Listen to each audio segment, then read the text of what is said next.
Baik, siang ini judul khotbahnya, temanya adalah wholeness. Bahwa Tuhan menjanjikan kehidupan yang whole, yang penuh, baik-baik saja seluruhnya, saudaraku. Dan saya ingin memberi judul khotbah siang ini adalah kabar baik bagi yang membutuhkan. Jadi kalau saudara butuh kabar baik, ini firman buat saudara pada siang hari ini. Amin. Mulainya begini. Siapa di sini yang paling berani? Saudara, siapa di sini yang gak pernah takut? Atau siapa di dalam hidup kita yang kita anggap paling berani?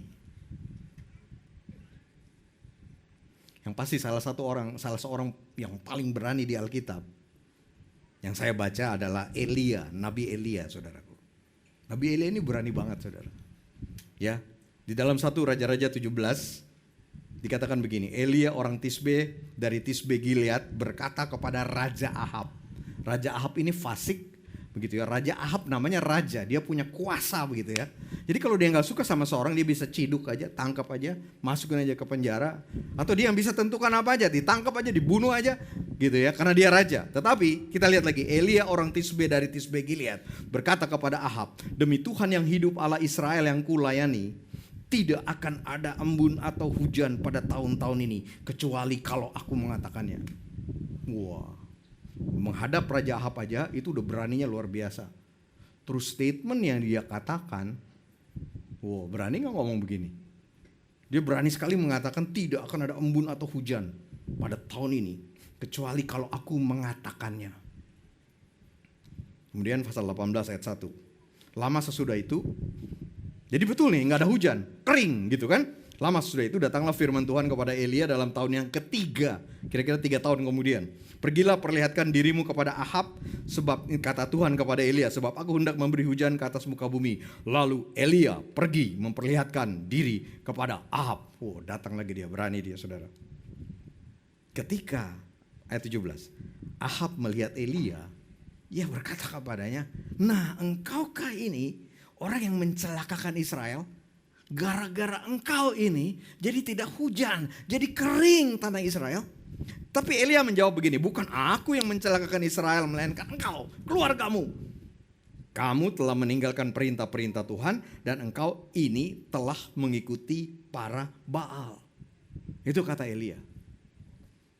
Dan yang lebih dahsyat lagi, lalu Elia mengatakan begini, sekarang suruhlah seluruh Israel berkumpul menemuiku di Gunung Karmel. Dia tantang ini Ahab. Dia bilang bikin pengumuman, seluruh masyarakat Israel suruh dia berkumpul di Gunung Karmel. Bukan hanya itu, juga 450 nabi Baal dan 400 nabi Asyera. Ini nabi-nabinya Ahab dan istrinya nih, ya, karena mereka menyembah Baal. Suruh datang ke situ, suruh berkumpul di situ, saudaraku. Dan kita tahu apa yang terjadi di situ? Mereka berkumpul di Gunung Karmel, masing-masing membuat mezbah, taruh kurban bakaran di situ. Kemudian Elia menantang, oke, nabi-nabi yang 400 lebih ini berdoa minta Baal turunkan api untuk memakan korban bakaran itu. Buktikan kalau Baal itu hidup. Tetapi tidak ada yang terjadi. Kemudian jadi ini ratusan orang, saudara. Bahkan seluruh Israel yang mendukung karena semuanya menyembah Baal. Tapi tidak ada yang terjadi. Kemudian Elia sendirian, dia tungguin aja, betul kan? Gak turunkan api kan? Kemudian Elia maju, terus dia bilang begini, oke, saya sudah membangun mezbah, saya sudah taruh kurban bakaran. Taruh minyak, bukan, taruh air, siram aja air sampai banjir ini. Disiram, masih kurang banjir, siram lagi, disiram. Kemudian Elia berdoa kepada Tuhan untuk menurunkan api dari langit membakar kurban tersebut. Dan api turun dari langit membakar kurban tersebut. Luar biasa gak tuh Elia? Setelah itu belum selesai. Tangkap itu semua nabi-nabi Baal. Kemudian Elia membunuh, dikatakan semua nabi-nabi Baal tersebut. Nah, kalau saudara jadi Elia baru ngalami begitu itu yang saudara lakukan, gimana tuh saudara? Saudara tahu ceritanya setelah kejadian di Gunung Karmel itu, ya, Elia ini pergi ke Yisrael. Yisrael ini tempat tinggalnya Ahab. istananya Ahab ada di situ. Jadi pusat pemerintahan pada waktu itu ada di Israel. Jadi setelah kejadian itu dengan gagah perkasa, dengan berani, dengan semangat, dengan apa ya? Euforia bukan, betul-betul dia ngalami yang luar biasa kan? Wah, dia pergi ke Israel. Saya pikir dia pergi ke Israel, dia pergi ke istananya Ahab, dia mau tunggu nih. Gimana responsnya Ahab, bagaimana responsnya Isabel, bagaimana responsnya Israel. Bertobat dah mereka pasti. Kan Tuhan udah kasih lihat bahwa Tuhan hidup, betul gak? Itu kenapa dia sengaja pergi ke ibu kota. Kemudian dia tunggu, dia lihat pertobatan yang mungkin terjadi. Nah, masuk kita. Pasal 19 ayat sampai 4. Jadi Ahab sampai duluan di Israel. Kemudian Elia sampai duluan ke Israel. Kemudian Ahab juga sampai kan? Pulang dia ketemu dengan istrinya. Ahab memberitahukan kepada Isabel semua yang dilakukan Elia dan bagaimana ia membunuh semua nabi dengan pedang. Nah, Isabel diceritain begitu, takut nggak dia? Wah, nabi-nabi dibunuh semua dengan pedang, gitu kan? Dan Elia nih udah nunggu nih. Pengen tahu gue bagaimana punya respons kan? Tetapi Isabel lalu mengirim utusan kepada Elia dengan pesan, kiranya para ilah menghukum aku dengan berat, bahkan lebih lagi jika besok sekitar waktu ini aku tidak menghabisi nyawamu sama seperti salah seorang dari mereka itu. Langsung dunia terbalik buat Elia. Ini respons yang tidak diduga oleh Elia. Di Israel ini, di mana Elia mengharapkan pertobatan, melihat pertobatan, tapi ternyata yang terjadi sebaliknya. Wah, langsung dunia terbalik. Jadi dalam keadaan gagah perkasa, dalam keadaan berani, dalam keadaan yang luar biasa, karena Tuhan baru memakai dia baru melihat pekerjaan Tuhan yang luar biasa di Gunung Karmel. Tiba-tiba responsnya kayak gini, bukan begini yang diharapkan, betul enggak saudaraku? Sehingga ayat 3, menghadapi situasi itu, Elia pun menghadapi intimidasi dari Isabel. Gitu ya. Bukan Isabel yang terintimidasi, Elia yang terintimidasi. Elia ketakutan, lalu pergi menyelamatkan diri. Setelah sampai ke Beersheba, jadi Elia ketakutan. Jadi awalnya dia datang ke Israel, wah, tiraka nih. Kemudian dia lari dari Israel. Kemudian dikatakan di sini sampai ke Beersheba di wilayah Yehuda. Jadi dia keluar dari wilayahnya Israel, masuk ke wilayah Yehuda, wilayah udah kerajaan lain yang musuhnya udah aman di situ karena teritorinya Ahab cuma sampai di wilayah Israel dan Beersheba itu masuk Yehuda. Begitu. Tetapi kemudian dikatakan setelah sampai ke Beersheba udah keluar sebenarnya, udah menjauh gitu ya dari wilayahnya Israel karena ini di wilayah Yehuda dan ia meninggalkan hambanya di sana. Tetapi nggak cukup tak jauh, nggak hilang takutnya. Jadi padahal udah keluar, tapi aduh, masih bisa nih kayaknya dikejar nih, walaupun ini wilayah kerajaan lain. Begitu takutnya Elia, sehingga ia sendiri lanjut, saudara, pergi ke padang gurun 1 hari perjalanan. Sampai ia tiba dan duduk di bawah sebuah pohon arar. Capek gak saudara? Udah gak keruan dah, udah dunia terbalik. Dalam waktu sekejap dunia terbalik. Yang dia harapkan dia lihat pertobatan, tetapi yang terjadi sebaliknya. Kemudian dia melarikan diri, dia terintimidasi. Dia jadi fokus kepada intimidasi yang diberikan oleh Isabel. Kemudian dia lari ke Beersheba. Gak cukup, gak merasa aman di Beersheba. Lari lagi ke padang gurun. Sampai dia di bawah pohon. Dan ia memohon supaya ia mati. Cukuplah udah. Aduh, cukuplah sudah. Sekarang ya Tuhan, ambillah nyawaku sebab aku ini ternyata tidak lebih baik daripada nenek moyangku. Bisakah saudara lihat di sini bukan Isabel yang ketakutan tapi Elia yang terintimidasi. Harapan Elia waktu di Israel tidak terjadi. Kemudian Elia jadi fokus kepada ancaman Isabel yang membuatnya jadi sangat terintimidasi dan mengakibatkan dia melarikan diri.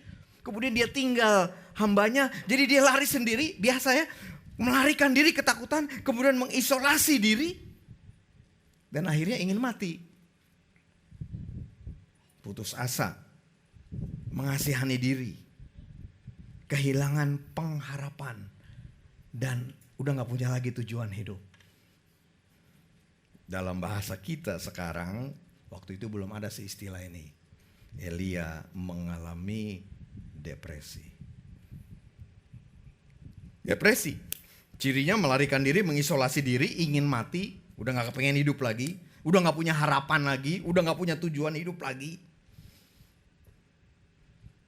Tetapi kalau kita bicara mengenai Elia mengalami depresi, Elia kehilangan harapan dan tujuan, ini bisa terjadi kepada Elia. Kayaknya ini juga bisa terjadi kepada saya. Kayaknya ini bisa terjadi loh kepada saudara. Bukan mau nakut-nakutin. Tapi iya atau iya nih? Ada saudara di sini yang punya keberanian untuk mengatakan saya tidak akan mengalami itu. Gantian yuk, saudara yang khotbah di sini saya dengerin. Pada waktu saya membaca ini berarti mungkin juga terjadi kepada saya. Ini mungkin bisa terjadi kepada setiap kita, saudara. Tetapi ceritanya nggak berhenti sampai di sini. Ceritanya nggak berhenti. Aku udah mati aja. Terus Tuhan bilang, siapa suruh kamu ke sini? Kamu pengen mati? Siapa suruh lari dari pelayanan? Ya udah deh, bye bye. Enggak, saudaraku, ada harapan untuk situasi ini karena Tuhan tidak pernah meninggalkan Elia yang ketakutan. Tidak pernah dia tinggalkan orang yang ketakutan. Tidak pernah dia tinggalkan orang yang depresi. Tidak pernah dia tinggalkan orang yang putus asa. Tidak pernah dia tinggalkan orang yang patah semangat. Walaupun seringkali orang itu yang enggak bisa lihat Tuhan. Nah, sebenarnya yang terjadi ini kan kalau dari sisi saya, dia enggak lihat Tuhan. Dia lihat intimidasinya Isabel, betul enggak? Coba dia lihat Tuhan. Mungkin ceritanya beda. Tapi itu begitu mengintimidasi dia. Selalu ada harapan. Di setiap situasi yang bahkan membawa kita kepada depresi. Karena Tuhan tidak pernah meninggalkan kita. Bagaimana Tuhan memulihkan Elia? Ya, Tuhan memulihkan Elia. Ayat 5, ia lalu berbaring. Jadi sampai di bawah pohon kan. Udah kecapean dia bilang Tuhan mati aja dah aku. Lalu ia berbaring dan tidur di bawah pohon arar itu. Tiba-tiba seorang malaikat menyentuh dia serta berkata kepadanya, bangunlah. Woi, bangun woi. Salah ngapain kamu di sini? Enggak, malaikat itu membangunkan dia dan mengatakan makanlah. Artinya malaikat itu sediain makanan buat dia, betul enggak? Prepare makanan buat dia. Kemudian, saudara lihat, ketika ia melihat sekitarnya, tampaklah di dekat kepalanya ada roti bakar. Tadi pas Pastor John kebaktian satu menggambarkan roti bakar ini luar biasa, saudara. Saya nggak bisa deskripsikan, biar saudara nonton aja YouTube-nya untuk kebaktian satu ya. Deskripsinya luar biasa. Tetapi disediakan roti bakar. Siapa yang buat roti bakarnya? Malaikat berarti yang menyediakan. Betul tidak saudaraku? Bangunlah makan.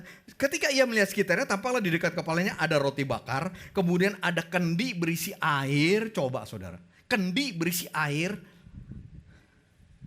Dan Elia makan. Minum. Berbaring lagi. Tidur lagi dia. Tetapi malaikat Tuhan datang untuk kedua kalinya dan menyentuh dia. Serta berkata, bangunlah makanlah. Dikasih lagi, disuruh makan lagi. Sebab perjalanan itu nanti terlalu jauh bagimu. Ia pun bangun, lalu makan dan minum. Dan karena makanan itu ia kuat berjalan selama 40 hari, 40 malam. Sampai ke Horeb, gunung Allah. Di dalam keadaan depresi, di dalam keadaan putus asa, di dalam keadaan kehilangan pengharapan, tidak punya tujuan, meninggalkan pekerjaan, meninggalkan pelayanan. Ternyata Tuhan tidak menghardik Elia. Ternyata Tuhan tidak memarahi Elia. Saudara, Tuhan kita adalah Tuhan yang maha kuasa, yang kudus. Saya tahu saudara. Tapi jangan terlalu terfokus. Maksud saya, kayaknya Tuhan galak banget gitu loh. Kayaknya, saudara bahkan di dalam keadaan begini, ini orang dia mau bunuh diri, betul enggak? Dia depresi, betul enggak? Dia lari dari pelayanan, betul enggak? Tapi Tuhan tidak menghardik dia. Tuhan tidak memarahi dia. Malah Tuhan memberi istirahat, memberi makan, memberi minum. Dengan kata lain, malah Tuhan menyegarkan badannya dia. Menyegarkan rohnya dia. Memulihkan kekuatannya dia. Tapi di sisi lain ini mengingatkan kita kalau saudara dalam keadaan depresi, saudara dalam keadaan capek, putus asa, lelah, patah semangat. Perlu istirahat. Tapi istirahatnya di mana dulu? Istirahat di dalam Tuhan. Istirahat bersama dengan Tuhan. Karena akan ada kesegaran, akan ada pemulihan yang kita dapat di dalam hadirat Tuhan, bukan di tempat lain. Nah, kemudian setelah segar, setelah kuat, Tuhan mengarahkan Elia. Jadi dia di padang gurun tuh bukan rencana Tuhan ya. Dia sendiri yang mau ke situ kan, karena dia mau lari. Tapi kemudian setelah itu Tuhan mengarahkan Elia untuk pergi. Jadi nggak diam di situ, pergi ke gunung Allah. Kata-katanya kan begitu. Gunung Horeb, Gunung Sinai, itu nama lainnya. Dan ini merupakan gunung di mana Tuhan menyatakan diri, memperlihatkan diri, menyatakan kehadirannya kepada Elia. Sampai di situ, sampai di Gunung Sinai, masuk ke gua. Saya langsung lanjut ke ayat 11 saja, lalu firman-Nya, keluarlah, berdiri di atas gunung itu di hadapan Tuhan, lalu melintaslah Tuhan.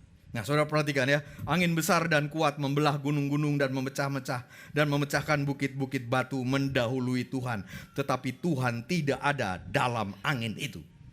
Sesudah angin, datanglah gempa, tetapi Tuhan tidak ada dalam gempa itu. Sesudah gempa, datanglah api, tetapi Tuhan tidak ada dalam api itu. Saudara, ini cerita semua ini, angin yang pertama datang, gempa yang datang kedua, kemudian api yang datang ketiga, ini juga di cerita lain di Alkitab, ini merupakan wadah tempat di mana Tuhan hadir di situ. Betul. Saudara ingat cerita di Kisah Para Rasul? Waktu murid-murid kepenuhan dengan Roh Kudus, apa yang terjadi di situ yang menyertai kehadiran Tuhan? Angin, betul enggak saudaraku? Saudara ingat pada waktu cerita di gunung Sinai, waktu Tuhan memberikan hukum, Tuhan datang kepada bangsa Israel. Tuhan menyatakan diri kepada orang Israel di dalam apa? Gempa. Tuhan ada di dalam gempa, bisa. Tuhan ada di dalam angin, bisa. Saudara ingat waktu Tuhan datang kepada Musa. Waktu Musa menjadi gembala, di mana dia datang? Dalam wujud apa dia datang? Api, betul tidak? Dengan kata lain, Tuhan tetap bisa datang di dalam gempa yang terjadi, di dalam angin yang ada, di dalam api yang ada. Begitu. Jadi ini sebetulnya bisa jadi lambang kehadiran Tuhan juga. Tetapi khusus untuk cerita Elia ini, ternyata Tuhan tidak ada di situ. Tetapi yang pasti apa yang terjadi ini membuat Elia yang depresi ini melihat pernyataan kekuatan dan kuasa Tuhan. Dan 12b, sesudah api itu, Tuhan gak ada di semua itu, datanglah suara embusan yang lembut. Dan ketika Elia mendengarnya, ia menyelubungi mukanya dengan jubahnya lalu pergi keluar dan berdiri di pintu gua itu. Datanglah suara kepadanya, demikian, apakah kerjamu di sini, hai Elia? What are you doing here, Elijah? Tetapi pertanyaan ini bukan pertanyaan menghakimi. Pertanyaan ini bukan pertanyaan minta pertanggungjawaban. Pertanyaan ini bukan pertanyaan marah. Karena saudara, lihat bagaimana kata-kata ini keluar. Suara yang lembut. Betul. Bahasa Inggrisnya katakan a gentle whisper. Bahasa Inggris yang lain katakan a still small voice. Bisikan yang lembut. Suara yang tenang. Tuhan hadir dan menyatakan diri secara personal kepada Elia di dalam kebutuhannya Elia. Elia tidak butuh lihat Tuhan di dalam gempa. Elia tidak butuh Tuhan hadir di dalam api. Elia tidak butuh Tuhan datang di dalam angin. Tetapi dalam situasi depresi itu, Tuhan tahu Elia butuh Tuhan datang dengan kelembutan. Sangat personal. Dan itulah Tuhan kita. Cerita Tuhan datang kepada saudara bisa beda saudara. Nggak harus sama kok. Jadi jangan pernah berpikir, wah ini Tuhan pernah datang melalui gempa, jadi selalu mengharapkan inilah cara Tuhan datang. Belum tentu. Dia tahu keadaan saudara, dia tahu situasi saudara, dan dia akan datang sesuai dengan keadaan saudara, kebutuhan saudara. Jadi Tuhan tanya kan, dengan suara yang lembut. Bukan marah nih, bukan menghakimi, bukan minta pertanggungjawaban, bukan. Dengan suara yang lembut. What are you doing here? Ngapain kamu di sini? Elia menjawab, 2 kali dia jawab seperti ini, tapi saya ambil yang ayat 14. Jawabnya, aku sangat giat bekerja bagi Tuhan Allah semesta alam, karena orang Israel meninggalkan perjanjianmu, merobohkan mesbah-mesbahmu dan membunuh nabi-nabimu dengan pedang. Hanya aku sendiri yang masih hidup, dan mereka juga sekarang ini berusaha mencabut nyawaku. Apa sebenarnya saudaraku yang terjadi? Apa sebenarnya maksud dari pertanyaan Tuhan? Tuhan mempersilahkan Elia menyampaikan isi hatinya. Jangan begitu saudaraku. Apa aja yang dalam hatimu keluarkan aja kepada Tuhan. Seringkali, oke kalau kepada saya, apa kabar? Luar biasa. Saudara tidak perlu buat begitu kepada Tuhan. Kalau lagi nggak fit, bilang sama Tuhan. Kalau lagi marah, bilang juga sama Tuhan. Kalau lagi ngerasa saudara diperlakukan tidak adil, bilang juga sama Tuhan. Bahkan nggak perlu gini dulu nih. Nih doktrinnya benar nggak nih ngomong sama Tuhan? Teologinya benar nggak nih sama Tuhan? Nggak usah pusing dengan itu. Tuhan memancing Elia dengan pertanyaan ini untuk membuat Elia mencurahkan isi hatinya kepada Tuhan. Dan saudara tahu apa yang dia katakan kan? Salah kan? Yang Elia katakan itu salah kok, nggak tepat kok itu. Nggak begitu sebetulnya kok. Tapi tetap Tuhan izinkan Elia mencurahkan isi hatinya kepada Tuhan. Dan yang luar biasa bukan cuma membuat Elia bisa, tetapi Tuhan mendengar. Dia mau mendengar keluhan dan isi hati Elia. Tuhan mau dengar curhatnya Elia, itu maksud pertanyaannya. Dan Tuhan juga mau dengar curhat saudara. Gak usah mikir dulu nih, gue mau curhat sama Tuhan, ini sesuai gak teologinya? Ini bikin marah Tuhan atau enggak? Enggak perlu, sampein aja saudara. Dan kemudian firman Tuhan kepadanya, pergilah, kembalilah pada jalanmu. Saya baca dulu ya, ayat 15-16. Pergilah kembalilah pada jalanmu ke padang gurun Damsyik. Sesampainya engkau di sana, engkau harus mengurapi Hazael menjadi raja atas Aram. Engkau juga harus mengurapi Yehu cucu Nimsi raja menjadi raja atas Israel. Dan Elisa bin Safat dari Abel Mehola menjadi nabi menggantikan engkau. Tuhan mengingatkan kepada Elia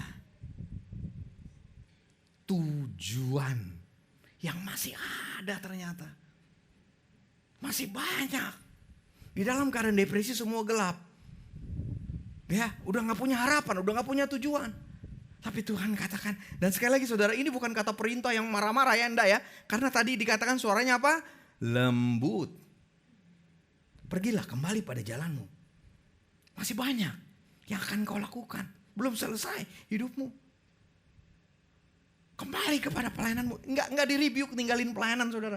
Enggak di-rebuke, itu waktu dia ninggalin hambanya itu sebenarnya dia ninggalin pelayanan. Ya, karena pada zaman itu seorang nabi selalu didampingi oleh hamba. Begitu ya, memang begitu. Jadi pada waktu dia suruh pergi hambanya, artinya dia menyatakan, gue udah gak kerja lagi, gue gak berfungsi lagi sebagai nabi, saya tidak lagi melakukan pelayanan saya. Tuhan bilang kembali, lakukan pelayananmu. Aku masih punya tujuan buat engkau. Melayani, bahkan memuridkan. Karena salah satu yang Tuhan katakan dan yang nanti Tuhan berikan Elisa kepada Elia. Elisa orang dimuridkan oleh Elia. Jadi hidup ternyata bukan cuma untuk kamu aja. Hidup ini gak usah terintimidasi dengan Isabel. Betul Isabel bilang mau membunuh kamu. Tapi fokus kepadaku. Masih punya tujuan aku buat engkau. Jangan kehilangan tujuan dan lakukan aja. Jadi Tuhan mengatakan kepada Elia, balik lagi kepada pelayananmu. Muridkan Elisa. Aku akan berikan orang yang namanya Elisa. Muridkan dia. Karena nanti dia yang akan menggantikan kamu.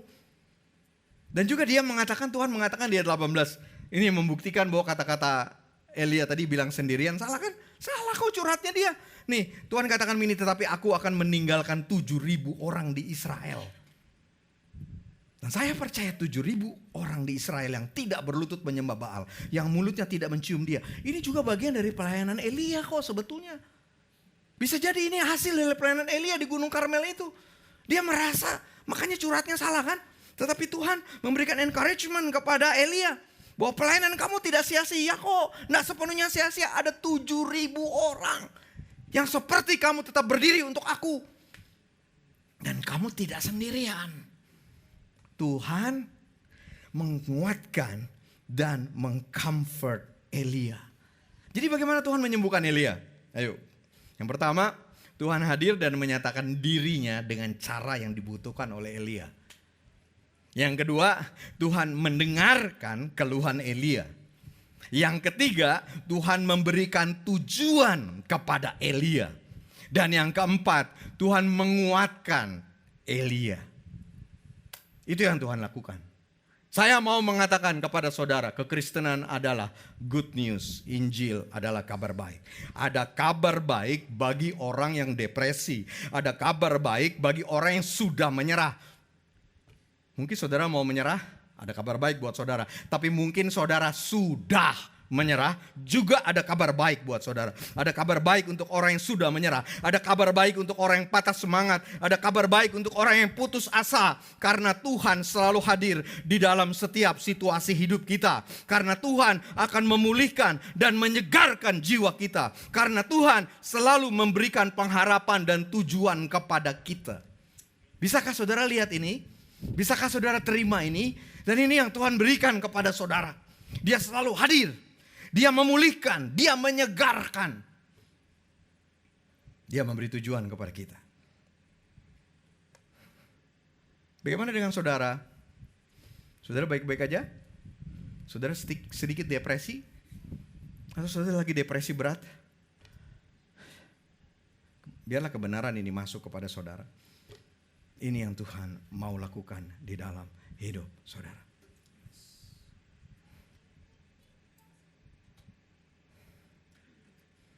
Apa yang dialami Elia mengingatkan saya kepada apa yang dialami oleh Tuhan Yesus. Sebagaimana Elia diancam akan dibunuh, Yesus juga loh, betul ya? Dia menghadapi ancaman ditangkap, disalib sampai mati. Bedanya, kalau Elia melarikan diri dan menjadi depresi, Tuhan Yesus tidak melarikan diri. Betul dikatakan dia takut, tapi dia tidak depresi. Yesus menghadapi ancaman yang dia alami, yang dia terima dengan stay, berdoa kepada Bapa di Taman Getsemani. Betul kan? Tapi ironisnya berbeda dengan Elia yang tadinya ketakutan. Tapi Elia ini akhirnya mati gak sih? Mati. Mati gak Elia? Loh, saudara, Elia mati gak? Dia dijemput sama bukan kereta api. Dia dijemput oleh kereta yang berapi. Dan dia dibawa ke sorga. Dia gak mengalami kematian. Dia diintimidasi mau mati, tapi Elia gak mati kan? Bagaimana dengan Tuhan Yesus? Tuhan Yesus mati gak? Mati dia. Berbeda dengan Elia yang tidak jadi mati. Yesus itu betul-betul mati di salib. Dan saya mau mengatakan kepada saudara, dia mati di salib untuk menebus saudara dan saya dari depresi, dari keadaan tanpa pengharapan, dari keadaan tanpa tujuan. Maukah saudara mengalami itu, kuasa penebusan itu dari Tuhan?